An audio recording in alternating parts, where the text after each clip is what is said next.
তুমি কি জানো উম্মত, আমি 23টা বছর টানা তোর জন্য কেঁদেছিলাম। আমি এমন কাঁদা কাঁদছি রে উম্মত তোদের জন্য। এশার নামাজের পরে দাঁড়াইছি, ফজরের আজান পর্যন্ত আমি আমার মালিকের কাছে তোদের জন্য, উম্মতের জন্য চোখের পানি ফেলে কাঁদছিলাম। আমার এত চোখের পানি তোর দিল গলাইতে পারলো না।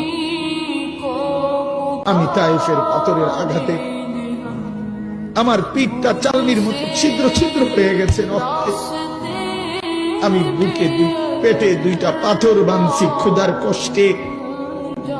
আমি উহুদের দান্দান শহীদ করা রক্তে উহুদের ময়দানে পড়েছিলাম বেহুশ হয়ে।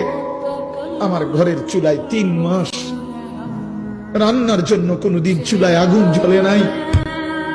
আমার এত চোখের পানি, এত রক্ত, এত ক্ষুধার কষ্ট, কিছুই তোর মন গলাইতে পারলো না, তোরে সেজদা দিতে পারলো না।